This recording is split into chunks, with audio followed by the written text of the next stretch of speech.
पोथी पढ़ी पढ़ी जगमुआ पंडित भयानको, ढाई आखर प्रेम का पढ़े सुपंडित हो। कोई व्यक्ति कितने पोथी को पढ़ा है यह बहुत ज्यादा मायने नहीं रखता है, क्योंकि पोथी को पढ़ने वाला व्यक्ति भी संसार में दुखों में फंसा हुआ देखा जाता है। लेकिन जो व्यक्ति प्रेम को पढ़ना जानता है, जो व्यक्ति लोगों के हृदय को पढ़ना जानता है, जो व्यक्ति अपनी सरलता से दूसरे की सरलता का समन्वय करना जानता है, वह व्यक्ति सदगुरु कबीर साहब का सच्चा अनुयायी है और वही सदगुरु कबीर साहब की विचारधारा के सच्चे आचार्य हैं, जो हमारे पूज्य श्री राम स्वरूप साहब जी में झलकता है। मैं 2-3 दिन से देख रहा हूं, जो भी लोग आते हैं सबसे हंस करके प्रेम से बात करते हैं, सबसे मिलते हैं जुलते हैं, और सच्चे अर्थ में जानिए कि यही संत की पहचान है। मैंने पहले कहा, कबीर साहब ने भी कहा कि नष्ट गए जिन वेद बखाना, वेद को बखान करने वाले अर्थात शास्त्रों पुराणों ग्रंथों का बखान करने वाले इस संसार में नष्ट हो गए, चले गए। लेकिन वेद पढ़े पढ़ भेद न जाना, वेद तो पढ़ा लेकिन वेद के अर्थ को नहीं जाना। वेद का सच्चा अर्थ वही समझ सकता है जो लोगों के हृदय की वेदना को समझ सकता है। वेद शब्द और वेदना शब्द दोनों एक दूसरे के समानार्थक शब्द लगते हैं। वेद से ही वेदना शब्द बना है। जो व्यक्ति के हृदय की वेदना को नहीं पढ़ सकता, वो वेद के पन्ने जीवन भर पलटते रह जाए, उसको कुछ लाभ मिलने वाला नहीं। जो व्यक्ति के हृदय के प्रेम को नहीं पढ़ सकता, वह जीवन भर शास्त्रों के पन्ना पलटते रह जाए, उसको कुछ भी लाभ मिलने वाला नहीं है। तो सरलता जीवन में सबसे बड़ी चीज है, सादगी जीवन में सबसे बड़ी चीज है। पांडित्य हो कि नहीं हो, सरलता जीवन में निश्चित रूप से चाहिए।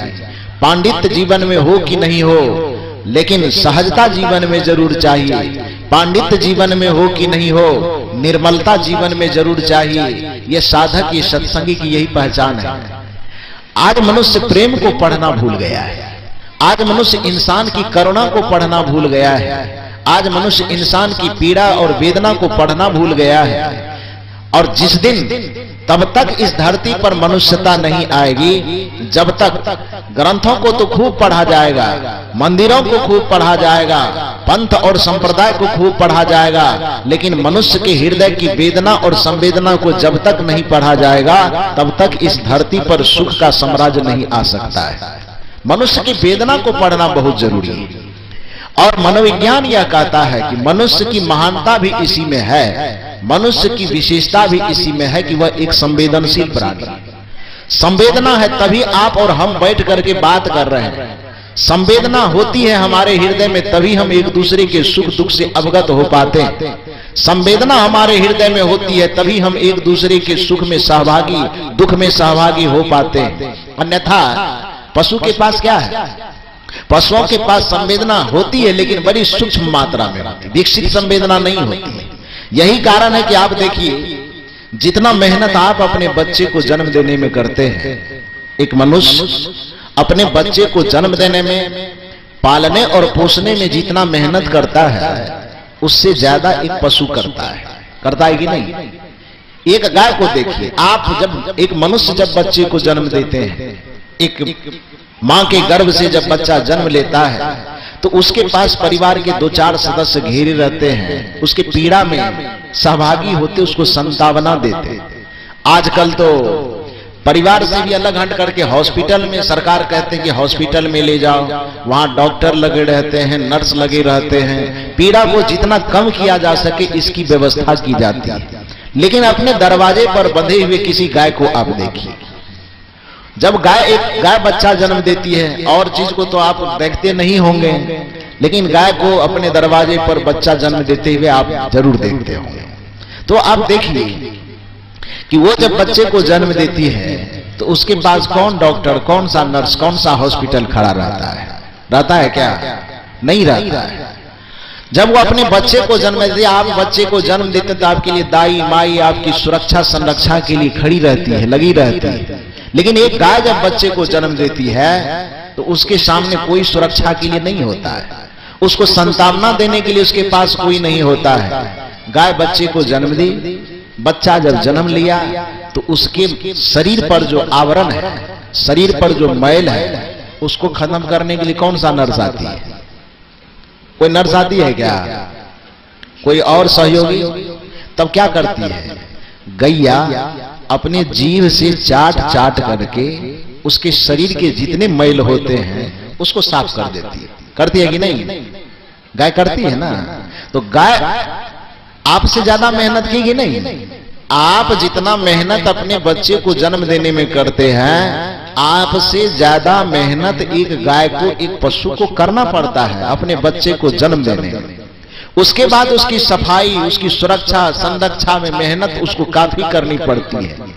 जो गाय इतनी मेहनत से बच्चे को जन्म दिया, अपने जीभ से चाट चाट करके बच्चे के शरीर को साफ किया, बड़ा होने के बाद धीरे धीरे धीरे धीरे जब वह बछड़ा जवान हो जाता है और गैया धीरे धीरे बूढ़ी होने लगती, किसान सोचता है कि दोनों माँ बेटा है, बछड़ा है, बछड़े की माँ है।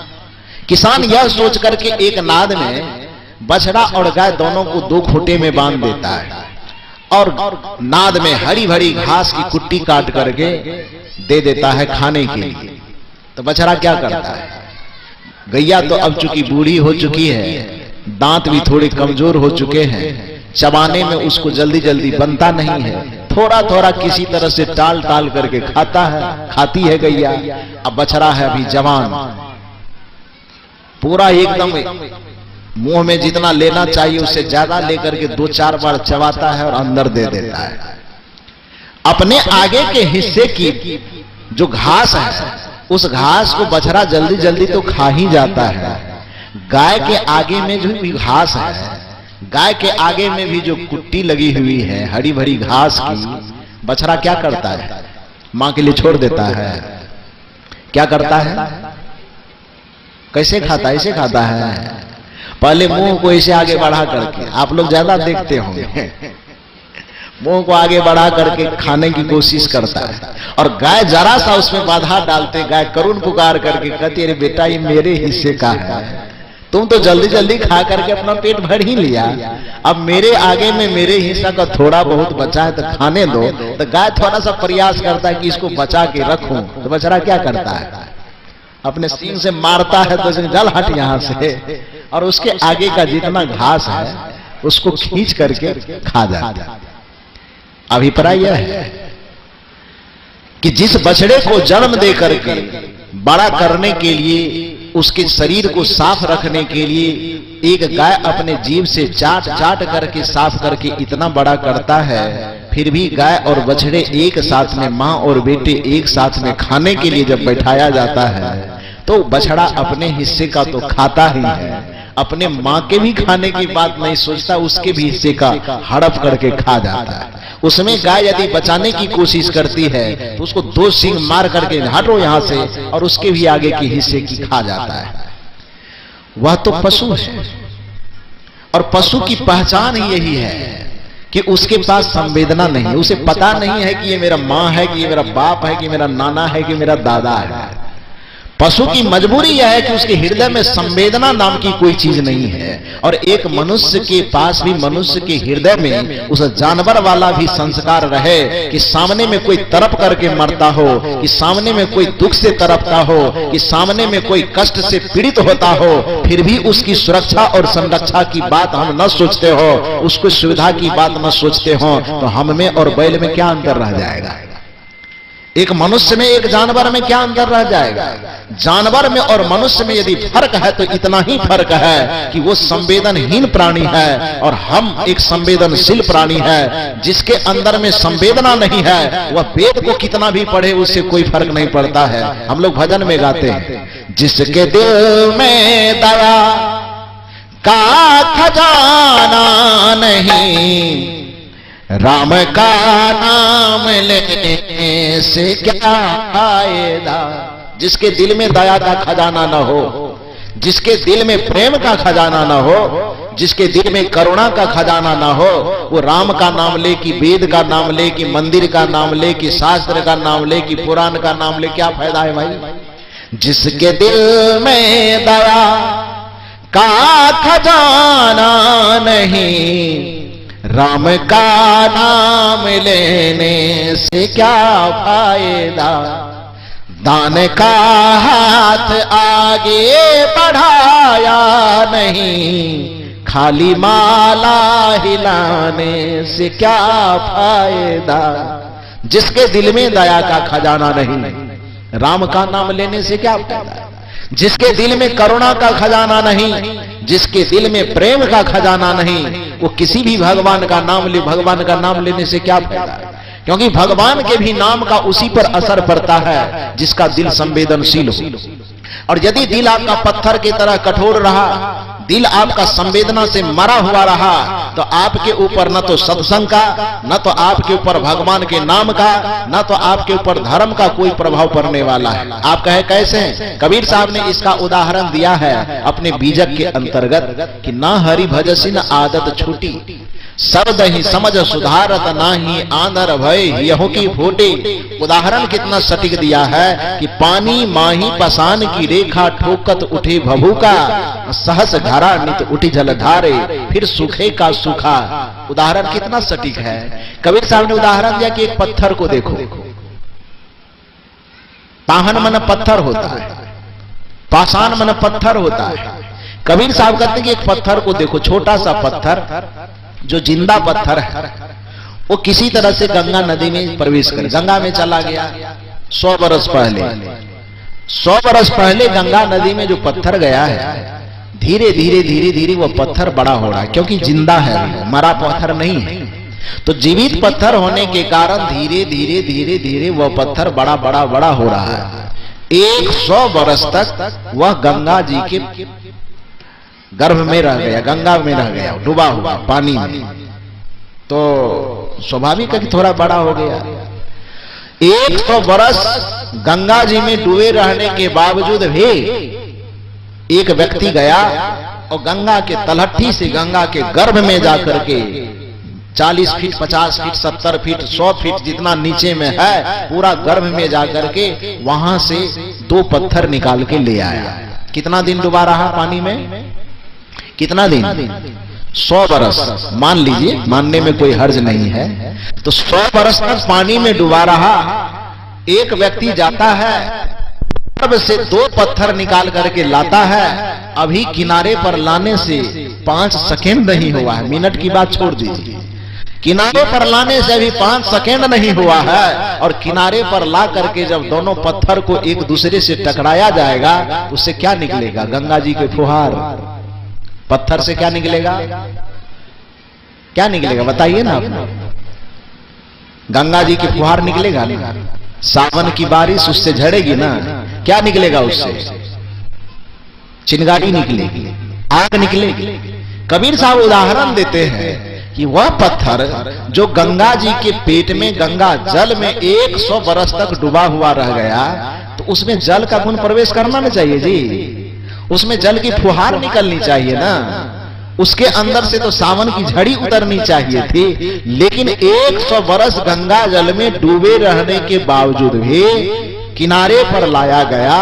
5 सेकेंड बीतने मात्र ही अभी बीता नहीं है, 5 सेकेंड भी नहीं बीता और दोनों पत्थर को एक दूसरे से टकराया जाता है। तो जो 100 बरस में पानी का गुण निकलना चाहिए था, किनारे पर आते आते पानी के विपरीत आग की चिंगारी उससे निकलना शुरू हो गया। क्यों? इसलिए कि पानी में वो रहा तो जरूर, लेकिन वो अपने पत्थर वाले गुण को छोड़ा नहीं। यदि आपका हृदय भी करुणा नहीं आपके हृदय में, तो आप में के हृदय में और पत्थर में कोई अंतर नहीं है। प्रेम यदि नहीं है आपके हृदय में, तो आपके हृदय में और पत्थर में कोई अंतर नहीं है। दया नहीं है आपके हृदय में, तो आपके हृदय में और पत्थर में कोई अंतर नहीं है। क्षमा नहीं है आपके हृदय में, तो आपके हृदय में और पत्थर में कोई अंतर नहीं है। और कबीर साहब यहाँ उदाहरण देके समझाते हैं कि जैसे गंगा जल में भी 100 बरस डूबे रहने के बावजूद पत्थर पानी के गुणों को ग्रहण नहीं कर सका, तो आप जरा सोच करके देखो कि यदि अपने हृदय को संवेदनाहीन बना करके रखोगे, यदि अपने हृदय को प्रेम विहीन बना के रखोगे, यदि अपने हृदय को करुणा विहीन बना करके पत्थर बना करके रखोगे, तो 2 दिन के सत्संग में आकर के तुम्हारे हृदय पर सत्संग का रंग कैसे चढ़ेगा? तुम्हारे हृदय पर भगवान के नाम का रंग कैसे चढ़ेगा? तुम्हारे हृदय पर धर्म का रंग कैसे चढ़ेगा? तुम्हारे हृदय पर भक्ति और पूजा का रंग कैसे चढ़ेगा? हृदय पर पूजा का रंग चढ़ाना हो तो हृदय को संवेदनशील बनाओ। हृदय पर यदि सत्संग का रंग चढ़ाना हो तो हृदय को संवेदनशील बनाना होगा। और संवेदना की पहचान यह है कि जब किसी सामने में किसी भूखे को देखें आप, तो आपका हृदय तरफ जाना चाहिए कि दो दाना खिला देते तो बड़ा अच्छा होता। ये संवेदना की पहचान है। यदि अपने सामने में किसी प्यासे को देखिए तो आपके हृदय में एक टीस पैदा होनी चाहिए, आपके हृदय में एक तरफ पैदा होनी चाहिए कि काश मेरे पास एक गिलास पानी होता तो इसे मैं जाके तुरंत पिला देता। यदि किसी गिरे हुए आदमी को आप देखें तो आपके हृदय में एक टीस पैदा होनी चाहिए, एक संवेदना पैदा होनी चाहिए कि काश इसको मैं मदद करके उठा देता तो कितना अच्छा होता। उसे मदद करके आप उठा दीजिए, इसका नाम संवेदना है। किसी भूखे को देख करके आपका हृदय करुणा से द्रवित हो जाए, उसे खिला देने के लिए आपका हृदय मचलने लगे, समझ लीजिए कि आपने सत्संग को पढ़ लिया है, समझ लीजिए कि आपने वेद को पढ़ लिया है। वेद के पन्ना को कभी आपने पलटा कि नहीं पलटा इससे ज्यादा मतलब नहीं है। वेदना को पढ़ लिया, समझो कि आपने वेद को पढ़ लिया। संवेदना को पढ़ लिया, आप समझो कि शास्त्र को पढ़ लिया। पोथी को आपने पढ़ा कि नहीं पढ़ा, प्रेम को आपने पढ़ना सीख लिया, समझ लिए कि आप पंडित हो गए। और कबीर साहब की ही मान्यता है, पोथी पढ़ी पढ़ी जगमुआ पंडित भयानको। पोथी को पढ़ पढ़ करके दुनिया मरती चली गई, पीड़ा से मुक्त न हो सका। पोथी को पढ़ पढ़ करके दुनिया इस संसार से, दुनिया के लोग चलते चले गए, कुछ उसका बना बिगड़ा नहीं, बिगड़ता ही गया, बनने वाला तो कुछ था नहीं। लेकिन जिसने भी प्रेम को पढ़ा, बुद्ध ने संसार के प्रेम को पढ़ा, सदगुरु कबीर ने मानवता के प्रेम को पढ़ा और सदगुरु कबीर महान हो गए, बुद्ध हजारों के मसीहा हो गए। आप इस संसार में अपने जीवन को भी सुखी बनाना चाहते हैं और संसार को भी एक दिन स्वर्ग देखना चाहते हैं तो सच्चे अर्थ में आप संवेदनशील मनुष्य बन जाइए। एक शायर ने आपसे यही कामना की है। एक शायर ने कहा है, एक दिन पाषाण नम हो जाएगा। बहुत अच्छी शायरी है, ध्यान से सुनिए। एक दिन पाषाण नम हो जाएगा। नम का मतलब होता है पिघल जाना। पाषाण मैंने पहले बताया पत्थर होता है। शायर एक कल्पना करते हैं, तो सज्जनों में कह रहा था, एक शायर कहते हैं कि एक दिन पाषाण नम हो जाएगा। इस धरती पर यह संभव है कि एक दिन पत्थर भी पानी की तरफ पिघलने लगेगा। एक दिन पाषाण नम हो जाएगा, एक दिन तूफान कम हो जाएगा। जो समस्याओं का तूफान समाज में दिखाई दे रहा है, जो पीड़ा और उलझनों का तूफान समाज में दिखाई दे रहा है, जो एक दूसरे से नफरत का तूफान समाज में दिखाई दे रहा है, आज परिवार में जो टूटन का तूफान दिखाई दे रहा है, परिवार में एक दूसरे के प्रति संवेदनहीनता का जो तूफान दिखाई दे रहा है, शायर की परिकल्पना है कि एक दिन वह कम हो सकता है। अर्थात परिवार में एक दूसरे के बीच प्रेम से रहा जा सकता है, लेकिन वो होगा कब? सुनिए क्या कहते हैं, एक दिन पाषाण नम हो जाएगा, एक दिन तूफान कम हो जाएगा, स्वर्ग उतर कर आएगी इस धारा पर, स्वर्ग चूमने आएगी धारा को। आदमी जब आदमी हो जाएगा, जिस दिन आदमी इस धरती पर संवेदनशील आदमी हो जाएगा, उसी दिन इस धरती पर स्वर्ग उतर करके आ जाएगा। किसी भी मनुष्य को यहां से जाके स्वर्ग जाने की जरूरत नहीं पड़ेगी, पूरा स्वर्ग ही धरती पर उतर करके आ जाएगा। आपका परिवार ही स्वर्ग बन सकता है। दुख की बात है कि जीवन भर आदमी नरक में जीता और मरने के बाद स्वर्ग की कामना करता है। जीवन भर आदमी पीड़ा में, बंधन में जीता है और मरने के बाद मुक्ति की कामना करता है। अच्छा एक बात बताओ, यदि बीज भांग का होगा तो फसल धान का कैसे उपजेगा? यदि बीज नीम का होगा तो फसल आम का कैसे उपजेगा? यदि जन्म को बीज माना जाए और मृत्यु को फल माना जाए तो आदमी जीवन भर जीवन को नरक बना करके दीजिएगा तो मरने के बाद उसको स्वर्ग कहां से मिल जाएगा? कैसे मिलेगा ये बताइए। यदि बीज जन्म है और मृत्यु उसका फल है, तो यदि बीज हम नीम का लगाते हैं तो हमें फसल भी अंत में नीम का ही तोड़ना पड़ता है। यदि हम बीज आम का लगाते हैं तो फसल और फल भी हमको आम का मिलता है। उसी तरह से जो अपने पूरे जीवन को स्वर्ग के जैसा बना करके जी सकता है, वही व्यक्ति मरने के बाद स्वर्ग की कामना करे तो उसकी कामना पूरी हो सकती है। अन्यथा जीते हैं नरक बना करके। उसको आगे में खड़ा कर दीजिए, आइए कैमरा के सामने आप खड़े हो जाइए, बढ़िया लगेगा।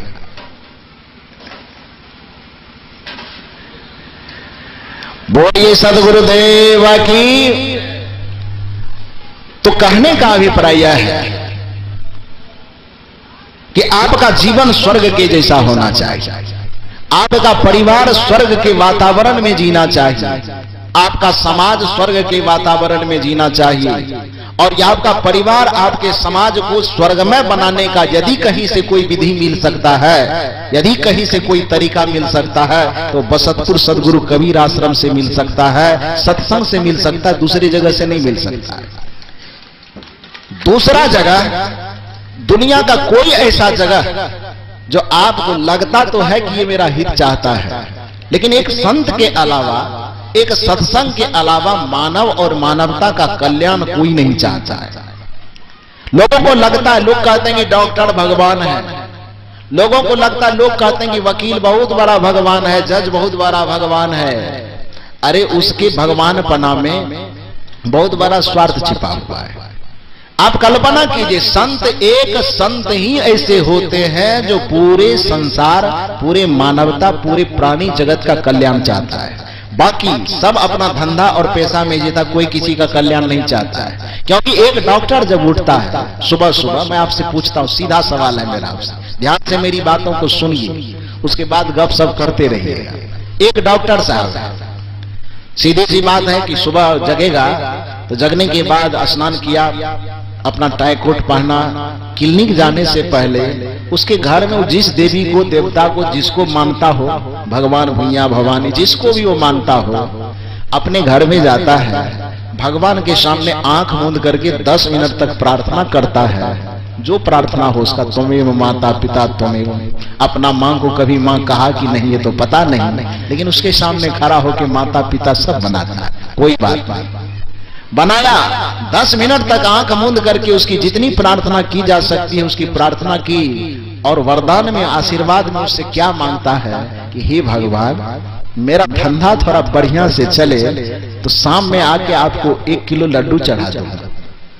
एक डॉक्टर की यह कामना है। भगवान से 10 मिनट प्रार्थना किया और प्रार्थना के बदले में आशीर्वाद मांगा कि हे भगवान, आज दिन भर मेरा धंधा थोड़ा बढ़िया से चले तो शाम में लौटूंगा तो उधर से बढ़िया से मोतीचूर वाला लड्डू लेते आऊंगा, आपको चढ़ाऊंगा। ठीक है, प्रार्थना किया वो भगवान से, लेकिन वो प्रार्थना उसकी प्रार्थना है जी, क्यों कसाई का मंत्र है। भगवान से वह प्रार्थना कर रहा है कि मेरा धंधा बढ़िया चले। तो डॉक्टर का बढ़िया धंधा कैसे चलेगा? एक डॉक्टर का बढ़िया धंधा कब चलेगा? जब आप बीमार पड़ेंगे, तब ना उसका धंधा चलेगा। यदि आप बीमार नहीं पड़ेंगे तो डॉक्टर का धंधा कैसे चलेगा? तो उसकी प्रार्थना भी यदि भगवान से होती है तो वो तो लग तो रहा है कि पूजा कर रहा है, लग रहा है कि भगवान की प्रार्थना कर रहा है, लेकिन भगवान की प्रार्थना में वो आपके लिए दुआ मांग रहा है कि आपके लिए बददुआ मांग रहा है? क्या कर रहा है? नहीं समझ में आ रही है? हम जो कह रहे, मेरी बात समझ रहे हैं?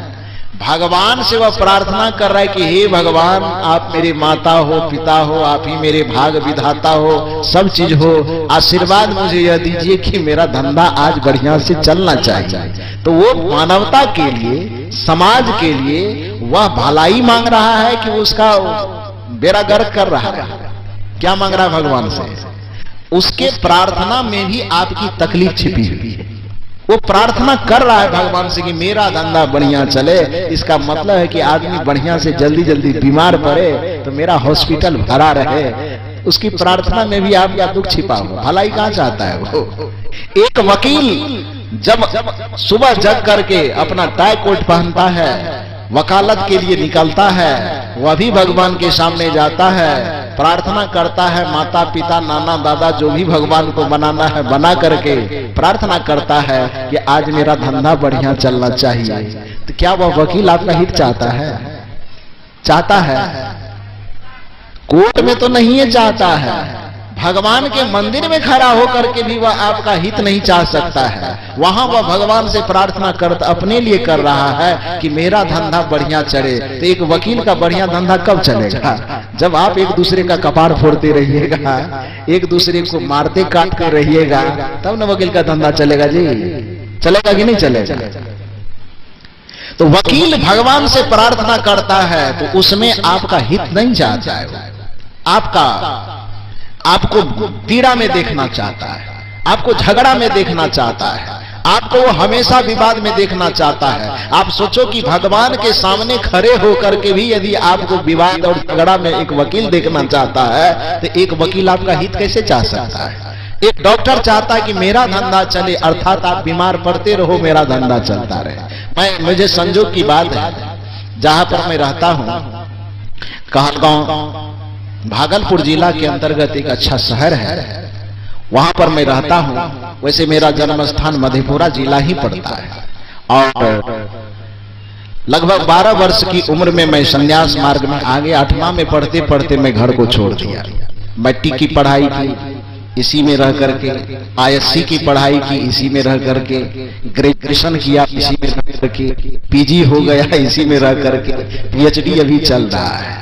कहने का अभिप्राय यह है कि 18 साल मुझे भागलपुर में रहते रहते हो गया। उसके बाद आप लोगों के बीच में मुझे श्री राम स्वरूप साहब जी 1-2 बार से इधर लाए हैं और आप लोग तो ऐसा कह रहे हैं कि प्रत्येक साल लाइए। अब साहब जी का भी मन बन रहा है कि मुझे प्रत्येक साल लाया जाए, और नहीं भी लाएंगे तो हम आना रुक जाएंगे क्या? नहीं लाएंगे तो हम आना रोक देंगे, ऐसा लगता है आपको? अरे और जगह से मुझे कोई रोक दे तो रोक दे, तो मेरे बाप का घर है और बाप के घर में आने में कोई रोकता है क्या? कोई नहीं रोक सकता। तो वहां पर जहां मैं रहता हूं भागलपुर के कहलगांव में गंगा नदी बिल्कुल समीप है। वहां पर हमारे परिचय के एक है जो शमशान घाट पर लकड़ी बेचते हैं और थोड़ा कफन वगैरह भी रखते हैं। तो संजोग की बात, मेरे आश्रम से जुड़े हुए एक बहुत करीबी सज्जन का शरीर छूटा, जो मेरे आश्रम में सबसे पहला जमीन दान किए थे वहां पर।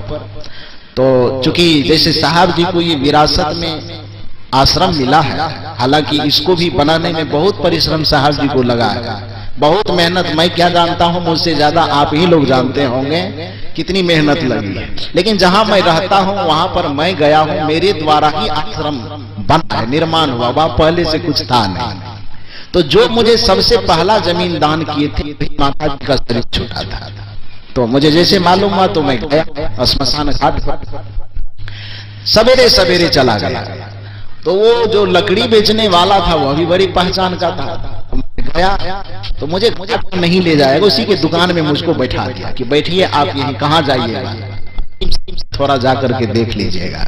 तो मैं उसके दुकान में बैठा हुआ था। अब सवेरे पहुंच गया तो उसका पूजा पाठ का टाइम था उस समय में। उसको भी मैंने देखा कि वह भी गंगा जी से स्नान करके आया, अगरबत्ती जलाया, थोड़ा फूल लिया, कुछ प्रसाद लिया और ले करके गया और भगवान जी से बस 10 मिनट आंख मूंद करके प्रार्थना किया। बरबराते बरबराते आया। मैंने मुझसे पूछा, चूंकि जानता था, पहचानता था उसको, तो मैंने उससे पूछा कि आप जो अभी प्रार्थना करके आए, 10 मिनट खड़ा होकर के आपने प्रार्थना किया, भगवान से आपने क्या मांगा? तो जानता है उसने क्या कहा? उसने कहा कि मैं क्या मांगूंगा, मेरा जो बिजनेस है, मेरा जो धंधा चल रहा है, तो भगवान से आज क्या, जब से मैं दुकान खोला हूं, जब से मैं ये धंधा खोला हूं, तो भगवान से जब भी मैं सुबह सुबह प्रार्थना करता हूं तो भगवान से यही कहता हूं कि भगवान मेरा धंधा बढ़िया चलना चाहिए। तो एक लकड़ी बेचने वाले का धंधा बढ़िया कब चलेगा जी? जो कफन बेच रहा है, वो कफन बेचने वाले का धंधा कब बढ़िया चलेगा? कब? न जवाब है आप लोग पास। पीछे वाला भी बताता है कि जब आदमी मरेगा तब कफन बेचने वाले का धंधा बढ़िया से चलेगा। जब आदमी मरेगा तो लकड़ी बेचने वाले का धंधा बढ़िया से चलेगा। इस दृष्टिकोण से पूरे दुनिया के लोगों पर नजर दौड़ा करके देख लो तो वह आपका अहित तो जाने बेगा है, जब चाहता ही है, लेकिन भगवान के मंदिर में भी जाकर के वह आपकी हित कामना नहीं करता है, उसके प्रार्थना में भी उसकी निजी स्वार्थ छिपी होती है और आपका अहित छिपा हुआ होता है। पूरे सृष्टि में, पूरे संसार में एक संत ही ऐसे होते हैं जिसके पीछे अपना निजी कोई स्वार्थ नहीं छिपा हुआ होता है, बल्कि आपके हित और आपके शुभ की पत्थर के हृदय से यदि जीवन को बदलना चाहते हैं, अपने नरकपूर्ण जीवन को बदलना चाहते हैं, अपने पीड़ा से भरे हुए जीवन को बदलना चाहते हैं, तब तलाव का एक ही स्थान है, वो संत का स्थान। इसलिए कहा गया, हम लोग भजन में गाते हैं, जहां सत्संग होता है वहां पर नित्य जाओ तुम, वहां पर नित्य जाओ तुम। जहां सत्संग होता है, काम छूट जाए तो छूट जाए, धंधा छूट जाए तो छूट जाए, अरे कितना दिन छूटेगा, जीवन भर तो काम धंधा कर ही रहे। 2-4 घंटे के लिए काम धंधा छूट जाएगा, क्या फर्क पड़ता है। जहां सत्संग होता है वहां पर नित्य जाओ तुम, वहां पर नित्य जाओ तुम। हमें फुर्सत नहीं कह कर ये मौका मत गंवाओ तुम, ये मौका मत गंवाओ तुम। ये मौका मत गंवाइए, ये मौका बड़े भाग्य से मिलता है। ये पंडाल जब भी लगाया जाता है, प्रचार जब भी किया जाता है, सत्संग का आयोजन जब भी किया जाता है, धरती के किसी भी कोने में आपने यह नहीं देखा होगा कि किसी बैल को निमंत्रण दिया गया होगा। धरती के किसी भी कोने में संत का मंच लगता है, सत्संग का पंडाल लगता है, बिछावन लगते हैं, पंखा लगता है, तो आपने कभी नहीं देखा होगा किसी भी मत पंथ संप्रदाय का हो आज तक किसी कुत्ता के लिए सत्संग का पंडाल नहीं लगा है। आज तक किसी घोड़ा, किसी गधा के लिए सत्संग का पंडाल नहीं लगा है। कल्पना करके देखिए अन्य प्राणियों में और आप में कितना अंतर है कि आपके बैठने के लिए, आपको सुनने के लिए, आपको समझाने के लिए, आपके दिल में करुणा को पैदा करने के लिए संत सत्संग का आयोजन करता है। और उस सत्संग में यदि आप भाग नहीं लेते हैं तो आप सोचिए कि आदमी की श्रेणी में है कि कोई और श्रेणी में है, ये खुद सोच के देख लीजिए। जो सत्संग से कतराता है उस अच्छा है कि वो मनुष्य न होकर ये दूसरा चीज ही होता तो ठीक होता। मनुष्य यदि सत्संग से कतरावे तो अच्छा है कि मनुष्य में न होकर के मानवेतर प्राणी के श्रेणी में होता तो अच्छा होता। जो सत्संग से कतराता है वो सौभाग्यशाली प्राणी की गिनती में नहीं आ सकता है। कहा गया है, जहां सत्संग होता है वहां पर नित्य जाओ तुम, वहां पर नित्य जाओ तुम। हमें फुर्सत नहीं कह कर ये मौका मत गवाओ तुम, ये मौका मत गवाओ तुम। लोगों ने कहा कि फुर्सत नहीं है। अरे फुर्सत तो तुम्हें ऐसे मिलेगी, एक बार काल का हल्का सा झटका लगेगा ना तो दुनिया को जो समेट करके अपना वाहवाही लूटते कि दुनिया वाह, दुनिया में हम बहुत शानदार आदमी है, सब शानदारी 2 मुट्ठी राख में तब्दील हो जाएगी। न रूप काम आएगा, न जवानी काम आएगी, न पद काम आएंगे, न प्रतिष्ठा काम आएंगे, न परिवार काम आएगा, न समाज काम आएगा। उस जगह जो काम आने वाला है आखिरी वक्त में, आपका जो हकीकत में पूंजी बनने वाला है वह पूंजी ये सत्संग देता है, ये धर्म देता है, ये गुरु देते हैं, ये संत देते हैं। उस पूंजी की भी तो कमाई कर लो।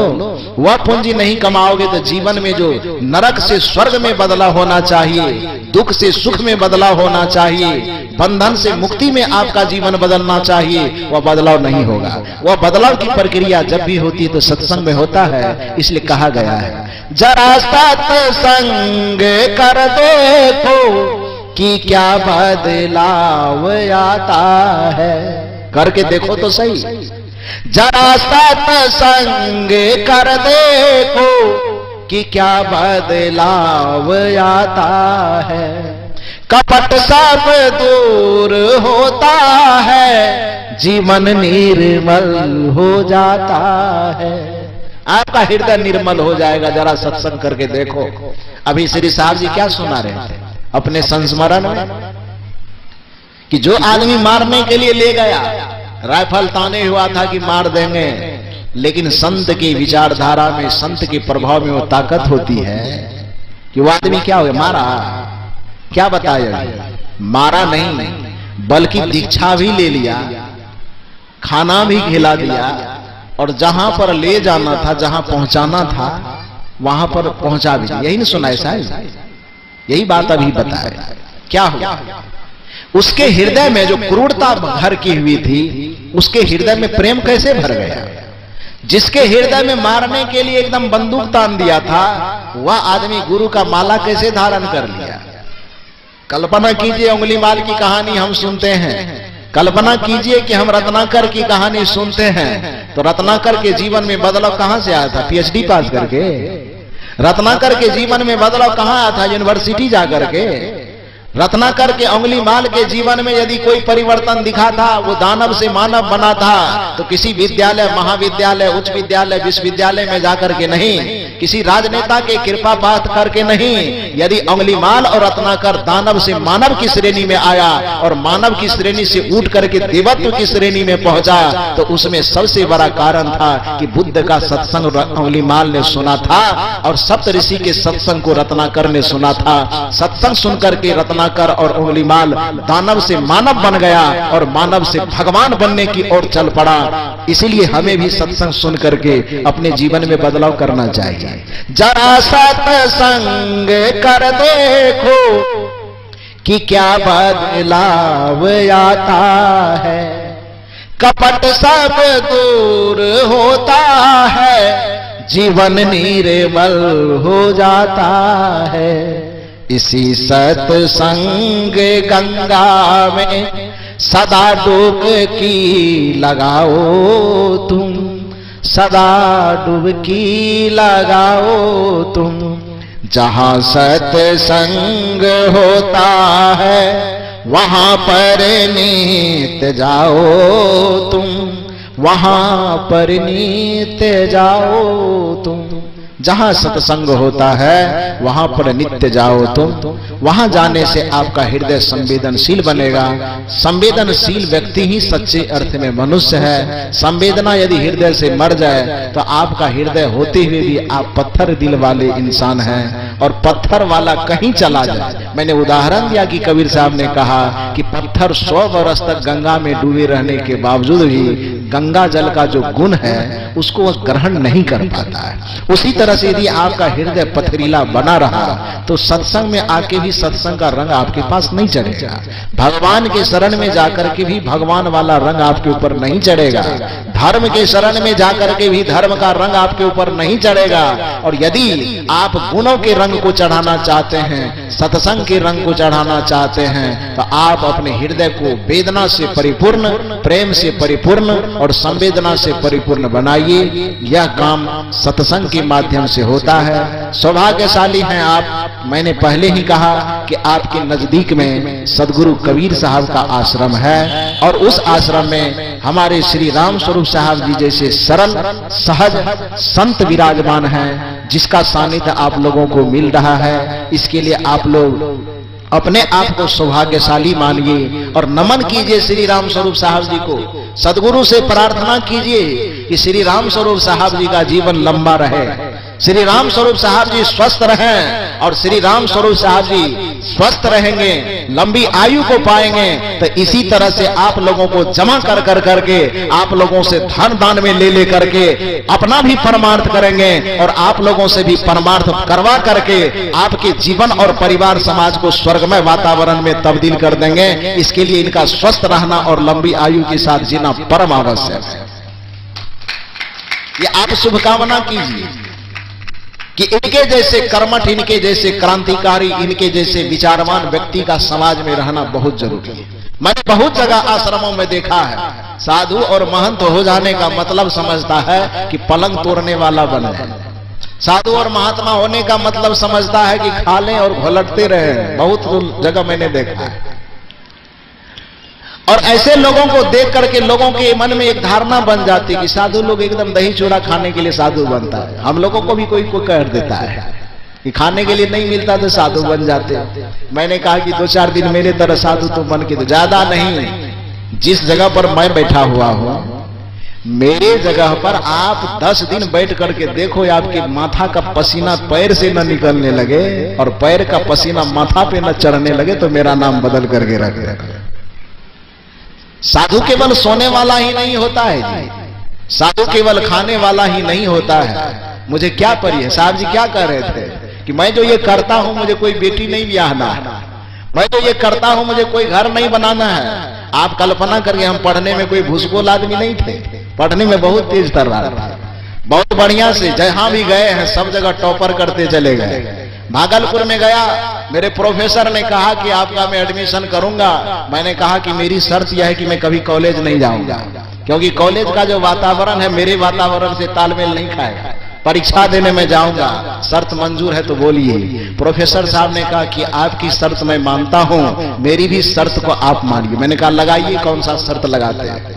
उन्होंने कहा कि आपकी शर्त मैं मानता हूं कि आप कभी कॉलेज नहीं आएंगे, फिर भी सारा अटेंडेंस बना हुआ मिलेगा, लेकिन मेरी शर्त यह है कि आप अपने पढ़ाई से मेरे कॉलेज का नाम रोशन करवा दीजिए। मैंने कहा कि मेरी आप इतनी सी शर्त मान लीजिए कि मुझे कॉलेज न जाना पड़े, और मैं आपकी शर्त को मान लेता हूं कि आपके कॉलेज के नाम को यूनिवर्सिटी में टॉप करवाऊंगा। और गुरु की दया से मैंने मेहनत किया, मैं पढ़ा, सत्संग करते करते ही पढ़ता रहा, फुर्सत तो मिलती नहीं है, सत्संग करने से फुर्सत कहां है मुझे, दिन रात कार्यक्रम लगा रहता है। उसके बावजूद उसी में समय निकाल करके कभी कभी देखा, पढ़ा, और गुरु की ऐसी कृपा हुई, गुरु की ऐसी दया हुई, मेरी मेहनत रंग लाई, और ग्रेजुएशन में मैं पूरे यूनिवर्सिटी में कॉलेज के नाम को टॉपर करवाया। इतना अच्छा हुआ। कहने का अभिप्राय यह है कि जहां भी आप जाते हैं, हमारा जिंदगी कोई ऐसा नहीं कि लचड़ पचड़ वाला जिंदगी, लेकिन उसके बावजूद भी अपने संपूर्ण जीवन को 18 घंटा यदि मेहनत किया जाता है, चाहे वो प्रवचन करके हो, चाहे लोगों से बातचीत करके हो, चाहे पुस्तक लिख कर, मेरी बहुत सारी पुस्तकें लिखी गई, छपी हुई है।